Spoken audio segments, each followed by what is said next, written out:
What's up, guys? Welcome back to the channel. It's Tom here, and this is the third episode of BTSD so far, and we're headed for Midvale again. Matter of fact, we're almost there. 2 cars on the trailer, Josh's and my car on the trailer. Mustangs are out of commission for now, so I'm actually towing Josh's S13, so that should be a fun time. And I've got a visitor.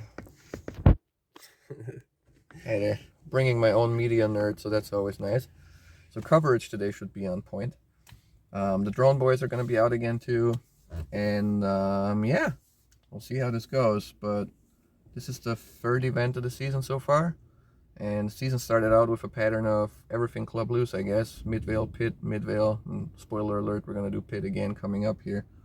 But after that, there's going to be a lot more variety in the season and more venues and stuff. But yeah, let's do this.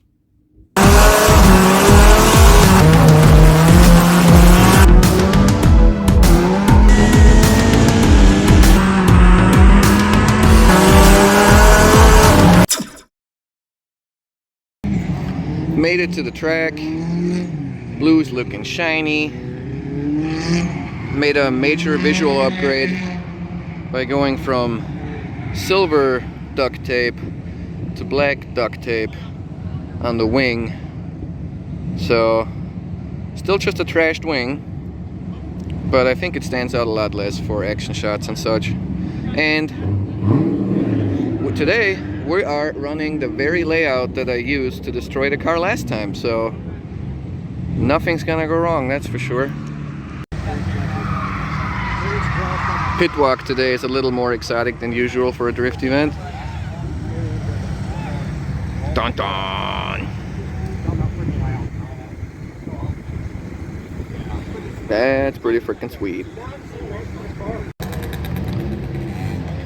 S14.9. Very nice.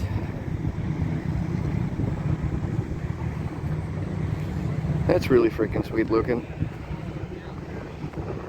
Basically, doors and roof are all that's left to give it away. Pretty nifty. Paint color is an interesting choice. Red holographic flake and gold flake over yellow. Alright. Here we have another puppy you don't usually see at drift events. Frickin' nice. If memory serves, that's a 69, I want to say. Man, I'm really rusty on my chrome bumper knowledge these days.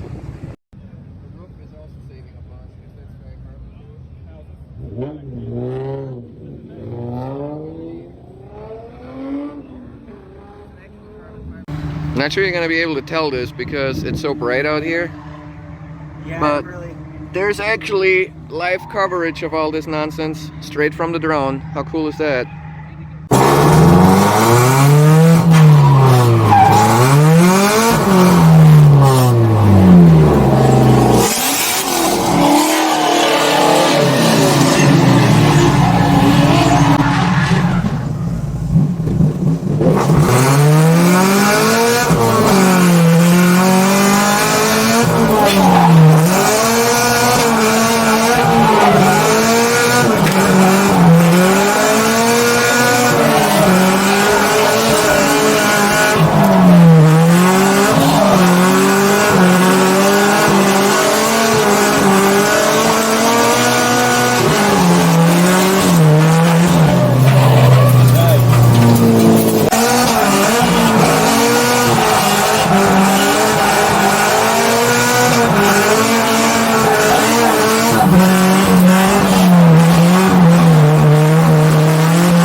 So I find this kind of humorous. As you've probably seen, I've painted my new muffler orange, and apparently the heat turns it yellow. So now it looks like a chameleon. That's kind of sick. Alright guys, event's done for me. First run of the third heat. I went out there and I knew that the diff was hurt. We just had the car up, jacked up in the back, and you could tell that there were all kinds of funky noises coming from the back and backlash where it shouldn't be. At least the wear is right. Still want to know what all the clunking is about, but you know, we'll figure it out when it breaks. So I was leading, and we just took off, and like it took off in first and it was fine, but as soon as I grabbed second and like got on it, it sounded like basically the diff was just skipping. Like too many teeth were knocked off at this point that it was like intermittent, you know. So I was like, I just let off, pulled over to the wall, and waved the other guys by.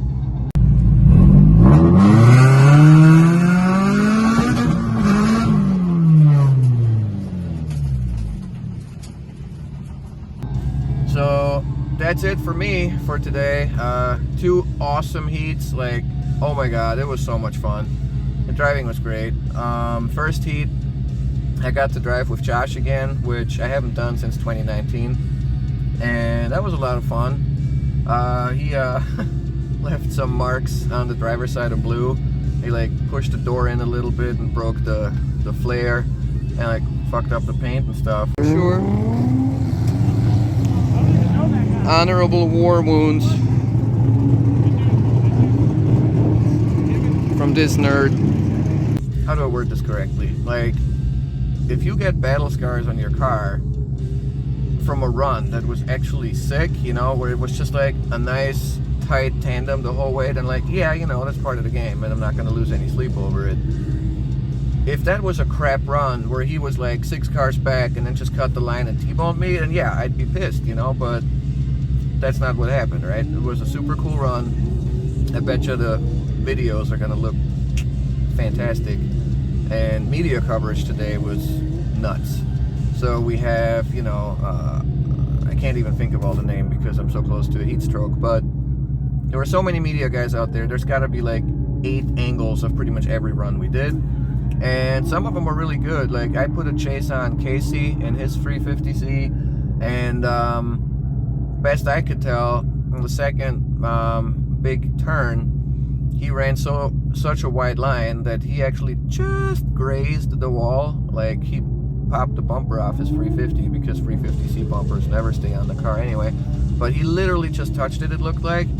And I didn't see that while it happened because I was pretty much on his door.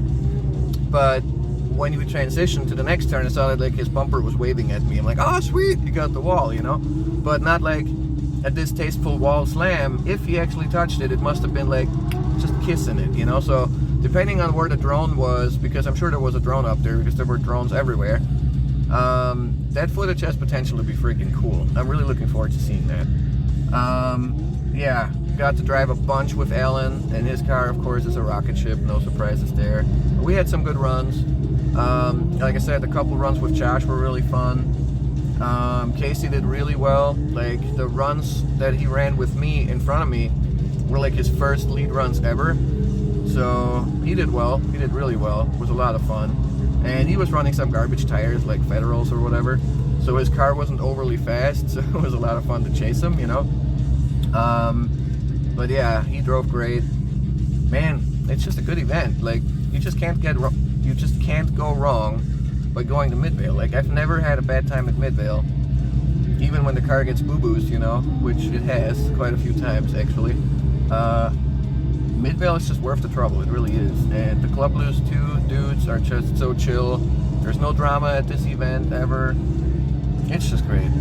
And now I have a car that I have some plans for that aren't gonna be done anytime soon, aka the red Mustang isn't ready.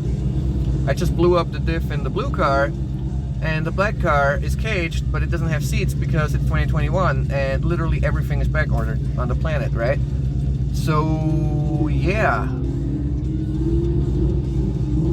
we'll see what happens, but I'm really wanting to make Pitt race. I was planning on being at 4 events in May, and I'm gonna be at 4 events in May. I'm just gonna have to maybe get creative with some of the part sourcing or whatever, so we'll see how that goes, but you know, wish me luck, guys. All done, all loaded, ready to drive back to Michigan. Let's see if I can get the cars up and rolling, and then do this again shortly here, so I'll probably see a bunch of you guys at Pitt race. Alright guys, so here's the update. Blue's in the shop, we're in first gear, and something tells me that's a bad thing. Versus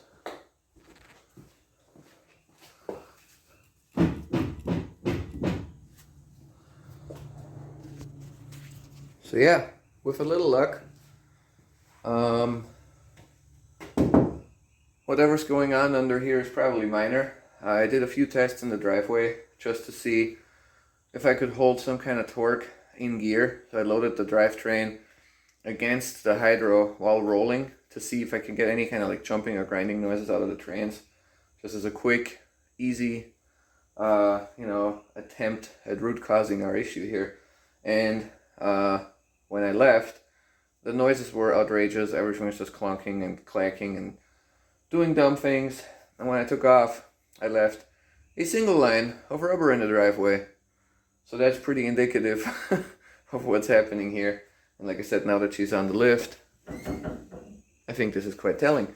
So now it's just a matter of, is it an axle that went? Because nothing started flopping around. That doesn't mean that the joints internally can't fail. Maybe I stripped the teeth off the diff carrier. There is a whole bunch of different things that can happen. Maybe my waltz failed, who knows.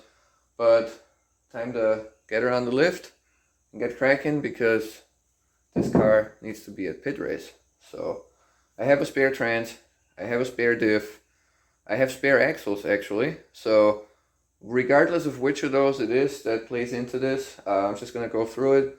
Hopefully I find that it is just the diff, because it had a crazy amount of backlash before. So I feel that's the most likely culprit. If I also happen to have hurt the trans, which is possible, because when you have a lot of backlash in your diff, all those load spikes basically are going to end up in your trans and your clutch. And so a sloppy rear end can really come back to bite you on the other end of the powertrain too. So I'm hoping that's not what happened here, but I'll know more shortly, and with a little luck, we'll be sliding together soon. So, toodles.